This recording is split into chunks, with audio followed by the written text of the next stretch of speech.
नमस्कार, मैं हूं राहुल सिन्हा। सत्ता के सभी न्यूज मित्रों का स्वागत है। सत्ता की शुरुआत में सत्ते पे सत्ता, यानी 7 खबरें और दिलचस्प जानकारियां। आज पहले हम आपको राजनीति का भक्ति काल दिखाएंगे। जिस वक्त पूरा देश राममय है, उस माहौल में दिल्ली में आम आदमी पार्टी ने सुंदरकांड का पाठ कराया है, जिसके ऊपर सियासी चालीसा भी शुरू हो गई है। इसमें कालनेमी से लेकर छोटा रिचार्ज जैसे अध्याय हैं, इसलिए आज सबसे पहले इस पर सत्ता की राजनीतिक कुंजी खोलेंगे। अयोध्या में प्राण प्रतिष्ठा जिस दिन होगी, उस दिन भी आप राजनीति के भक्तिकाल की नई तस्वीर देखेंगे। 22 जनवरी को राहुल गांधी असम में शिव मंदिर जाएंगे, जबकि ममता बनर्जी बंगाल के कालीघाट मंदिर में पूजा करेंगी। कैसे इस देश के नेता अपनी भक्ति से भगवान रूपी वोटर को प्रसन्न करने की कोशिश कर रहे हैं और इसका फायदा किसे होगा, ये भी समझेंगे। वैसे आज से अयोध्या में प्राण प्रतिष्ठा के अनुष्ठान की शुरुआत हो गई है। इसके अलावा एक विशेष प्रायश्चित पूजा भी की गई। ये प्रायश्चित पूजा क्या होती है और इसका महत्व क्या है, इस पर भी हमने अब सभी न्यूज मित्रों के लिए सत्ता की एक आध्यात्मिक कुंजी बनाई है। फिर सत्ता में उस बांग्लादेश की बात, जहां मालदीव के राष्ट्रपति मौजूद वाला भारत विरोधी जहर पहुंच गया है। बांग्लादेश की विपक्षी पार्टी ने इंडिया आउट का कैंपेन शुरू कर दिया है। इसकी वजह क्या है, इसे भी समझना जरूरी है। लेकिन पहले कुछ बड़ी खबरें। मथुरा के शाही ईदगाह परिसर के सर्वे पर आज सुप्रीम कोर्ट ने रोक लगा दी। कोर्ट ने कहा, याचिका में हिंदू पक्ष की मांग स्पष्ट नहीं है। साथ ही अदालत ने इस केस से जुड़े हिंदू संगठन भगवान श्री कृष्ण विराजमान से जवाब मांगा है। अब अगली सुनवाई 23 जनवरी को होगी। भारतीय मूल के विवेक रामास्वामी अमेरिका के राष्ट्रपति चुनाव की रेस से पीछे हट गए हैं। रामास्वामी ने यह फैसला आयोवा में रिपब्लिकन पार्टी से उम्मीदवारी के चुनाव में हार के बाद लिया। इसमें ट्रंप ने भारी बहुमत से जीत दर्ज की, जबकि विवेक चौथे पायदान पर रहे। और आपके लिए एक जरूरी खबर, अगर आपने अपनी कार के फास्टैग का केवाईसी अपडेट नहीं कराया है तो 1 फरवरी से आपका फास्टैग डीएक्टिवेट हो जाएगा, जिसके बाद फास्टैग में बैलेंस होने के बावजूद पेमेंट नहीं होगा। इसलिए फौरन बैंक में जाकर इसे अपडेट करा लें। वैसे पूजा पाठ का कार्यक्रम पीएम मोदी का भी था। पीएम मोदी आज से 2 दिनों की दक्षिण भारत की यात्रा पर हैं, जिसमें आंध्र प्रदेश और केरल में रुकने का पूरा कार्यक्रम है। यहां आज वो सबसे पहले आंध्र प्रदेश पहुंचे। पीएम मोदी ने यहां लेपाक्षी मंदिर पहुंचकर 486 साल पुराने वीरभद्र मंदिर में पूजा की। पूजा अर्चना के साथ ही पीएम मोदी ने रंगनाथ रामायण की चौपाइयां भी सुनी।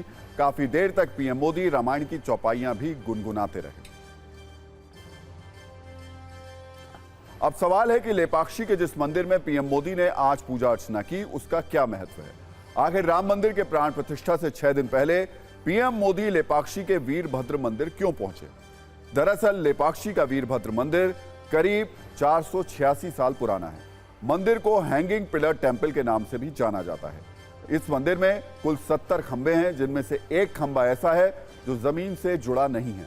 ऐसा दावा किया जाता है कि वो रहस्यमयी तरीके से हवा में लटका हुआ है। इस सब के अलावा रामायण में भी वीरभद्र मंदिर का खास महत्व है। दरअसल जब रावण माता सीता का अपहरण कर रहा था, तो उससे युद्ध के बाद जटायु घायल होकर यहीं गिर पड़े थे। मरते हुए जटायु ने भगवान राम को बताया था कि माता सीता को रावण दक्षिण की ओर ले गया है। फिर राम ने उन्हें मोक्ष प्रदान किया। तो इस कारण इस मंदिर का काफी महत्व है। वैसे मंदिर में पूजा पाठ के बाद पीएम मोदी ने एक सभा को भी संबोधित किया और कहा कि पूरा देश राममय हो रहा है। आजकल तो पूरा देश राममय है, राम जी की भक्ति में सराबोर है। लेकिन साथियों, प्रभु श्री राम का जीवन विस्तार, उनकी प्रेरणा, आस्था भक्ति के दायरे से कहीं ज्यादा है। तो 15 दिनों के अंदर पीएम मोदी दूसरी बार दक्षिण भारत की यात्रा पर हैं। इन यात्राओं को दक्षिण भारत में बीजेपी के विस्तार से जोड़कर भी देखा जा रहा है। बीजेपी उत्तर भारत में 2019 में अपने सर्वोच्च स्कोर पर रही थी, लेकिन दक्षिण भारत में बीजेपी की स्थिति कुछ खास अच्छी है नहीं। दक्षिण भारत में 130 लोकसभा सीट हैं। 2019 में यहां एनडीए को सिर्फ 30 सीटें मिली थी। बीजेपी की कोशिश है कि मोदी सेतु के जरिए दक्षिण भारत के चुनावी सागर को पार किया जाए। राजनीति के इस भक्तिकाल में सिर्फ पीएम मोदी और दिल्ली के सीएम अरविंद केजरीवाल ही नहीं है, बल्कि राहुल गांधी इस भक्तिकाल में सक्रिय हैं। हालांकि वो खुलकर मैदान में नहीं है। उन्होंने आज पहली बार राम मंदिर की प्राण प्रतिष्ठा पर अपनी बात रखी और कहा कि ये बीजेपी और आरएसएस का कार्यक्रम है। जो प्राण प्रतिष्ठा में जाना चाहते हैं जा सकते हैं, उन्हें धर्म का फायदा नहीं उठाना है, उसमें दिलचस्पी नहीं है। उन्होंने ये भी कहा कि उन्हें धर्म को शर्ट पर पहनने की जरूरत नहीं है। हालांकि आज ये भी खबर आई कि 22 जनवरी को जिस दिन अयोध्या में प्राण प्रतिष्ठा का कार्यक्रम होगा, उस दिन राहुल गांधी गुवाहाटी के लोखरा में शिव धाम जाएंगे। हालांकि कांग्रेस ने इसका औपचारिक ऐलान नहीं किया। ऐसे में सवाल है कि क्या राहुल गांधी शिव साधना से बीजेपी के राम राज्य को टक्कर देने की कोशिश में है। हालांकि बीजेपी कह रही है कि इससे कुछ हुआ नहीं। परेशान होते हैं तो आप कैलाश मानसरोवर यात्रा भी गए थे, जहाज से एकदम से नीचे आए, आप अपने को शिव भक्त भी करते हैं और शिव भक्ति करते हैं, लेकिन उसके बावजूद सियासत में जब बीजेपी और प्रधानमंत्री तमाम लोग कहते हैं कि कांग्रेस पार्टी गांधी परिवार हिंदू विरोधी है, तो उसका जवाब कैसे देंगे? देखिए, जो मेरी सोच है, जो सचमुच में धर्म को मानता है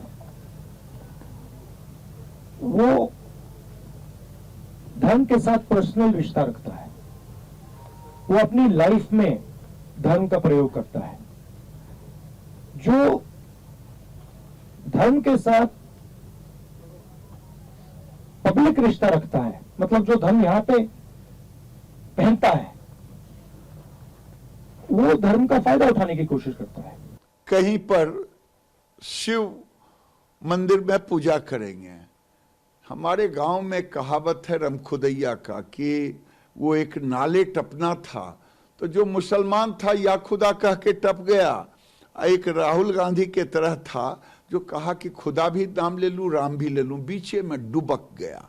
ये राहुल गांधी रमखुदैया हैं। तो कुल मिलाकर बीजेपी के राम मंदिर का तोड़ निकालने के लिए अरविंद केजरीवाल ने बजरंगबली को चुन लिया है। वो हनुमान भक्ति में लगे हुए हैं, कांग्रेस शिव साधना में लीन है और उनके नेता खुद को शिव भक्त साबित करने में लगे हैं। जबकि 22 जनवरी को ममता बनर्जी कालीघाट मंदिर में पूजा करने जाएंगी और सर्वधर्म रैली करेंगी। यानी उन्होंने रामलला की प्राण प्रतिष्ठा से पहले काली भक्ति वाला दांव चला है। खास बात यह है कि इस बात का ऐलान करने के लिए खुद ममता बनर्जी सामने आई। उन्होंने कहा कि वो काली पूजा करने जाएंगी तो वहां पार्टी का कोई और नहीं होगा, सिर्फ वही होंगी। एक बार सुनिए उन्होंने और क्या क्या कहा। 22 জানুয়ারি আমরা এটা কিন্তু আমার দলের প্রোগ্রাম, আমি নিজে একটা র্যালি করব। আমি প্রথমে নিজে কালী মন্দিরে যাব, ওটা সবাই যাবে না। আমি মা কালীকে পুজো দিয়ে হাজরা থেকে সর্বধর্মের মানুষকে নিয়ে মিছিল করে পার্ক সার্কাস ময়দানে গিয়ে আমরা একটা মিটিং করব। মা কালীকে ছুঁয়ে মন্দির, মসজিদ, গুরুদ্বারা, ওখানে অনেক গির্জাও আছে, সব কিছুকে ছুঁয়ে সব ধর্মের মানুষকে নিয়ে। तो कुल मिलाकर ये राजनीति का भक्तिकाल है जिसमें हर किसी ने अपना अपना भगवान चुन लिया है। सबके मन में वोटों का अनुष्ठान चल रहा है। और इस वक्त एक बड़ी खबर आ रही है। इस भक्तिकाल की सियासत के बीच गृहमंत्री अमित शाह ने एक बड़ी बात कही है। सूत्रों से खबर मिली है कि बीजेपी क्लस्टर प्रभारियों की बैठक में उन्होंने कहा कि राम पर हमारा अधिकार है। बैठक में अमित शाह ने कहा कि देश में माहौल राम में है, हम सांस्कृतिक राष्ट्रवाद की बात करते हैं। सूत्रों के हवाले से खबर है, उन्होंने कहा कि राम राम कहकर एक दूसरे का अभिवादन करें।